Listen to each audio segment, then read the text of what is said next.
Trump retweeting Britain First was dumb. I said it was dumb. But you know what was way dumber? The hysterical reaction that followed. As Brendan O'Neill highlights, Britain First is a monster of the left's own making. Get off your high horse. If you create a chilling atmosphere where questioning an unreformed 7th century belief system is tantamount to a hate crime, if you create an atmosphere where questioning the practical logic of importing 300,000 people into a country every single year makes you a racist, if you create an atmosphere where moderate critics of Islam are intimidated and bullied into silence, where committing a politically incorrect thought crime puts you at risk of public shaming and losing your career, you leave a vacuum for extremist voices to fill the void. Why do you think Britain First is exploding in popularity? Because you silenced nearly everyone else. You censored and cowed moderate voices into submission. You put Muslim reformists like Ayaan Hirsi Ali and Majeed Nawaz on a list. You painted a giant target on their back. What did you think would happen when you ring-fenced Islam from criticism and told the public they couldn't express legitimate concerns? Britain First is what happened, and you're entirely to blame for it. We had a Labour MP retweeting calls for child victims of Muslim rape gangs to shut their mouths for the good of diversity. Yeah, that actually happened. Where was your outrage over that retweet? It was non-existent because you're odious hypocrites. Now that same Labour MP calls Donald Trump's retweets disgusting. Yeah, you're not on very solid ground there, are you? Where was your outrage over teenage rape victims being taken to court for racism while their abusers escaped investigation for years? Where was your outrage over police being told it's not practical to investigate actual crimes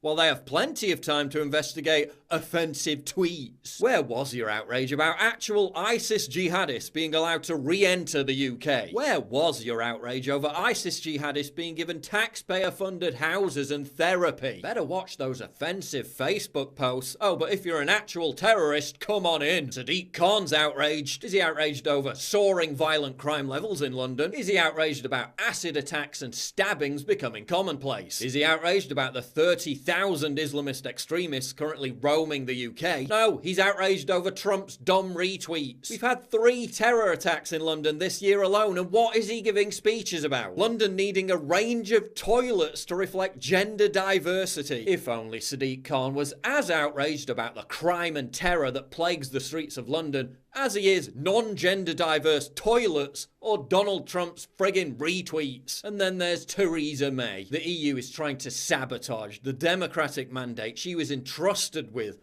by the British people. They're demanding £50 billion in ransom. And what's Theresa May doing when she's not busy caving into them? Getting offended over Trump's retweets. No, stop. And verified Twitter libtards, save me the sanctimonious grandstanding. Oh, you're so progressive because you oppose extremist groups like Britain First, while you simultaneously support Antifa, a domestic extremist group listed by the Department of Homeland Security as a terror organization, an extremist group that violently attacks people for having a different opinion. And if you're against extremist groups, why do you support Black Lives Matter, a group whose extremist message has inspired actual terrorists, a group whose ideological guru is a convicted cop-killing fugitive terrorist? Strange that, isn't it? Your vehement opposition to extremist groups suddenly disappears when those extremist groups happen to be on the far left. Dear Twitter, by tweeting anti-Muslim conspiracy theory videos which are fake, real Donald Trump has violated your terms of service by jeopardizing the safety of 7 million American Muslims, and you should suspend his account. Signed, The World. Jeopardizing the safety of 7 million American Muslims? What hysterical nonsense. Forget suspending them. Twitter openly gives platforms to and verifies actual Islamist extremist groups. Where's your outrage over that? I asked the Home Secretary this morning if the US President, or indeed Twitter, have committed a crime for inciting racial religious hatred. The Home Sec says she will not comment on individual cases. I think he has committed a crime.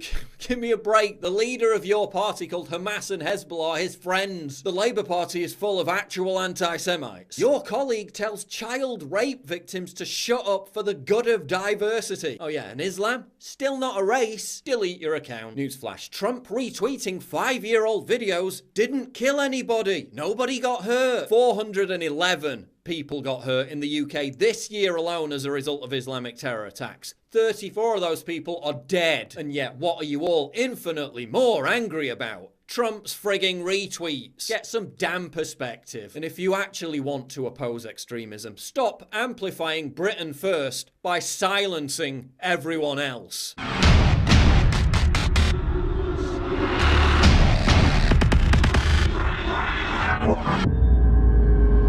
Please click the big red button to subscribe. It really helps me when you do that. And click the bell to allow notifications so you never miss a new video.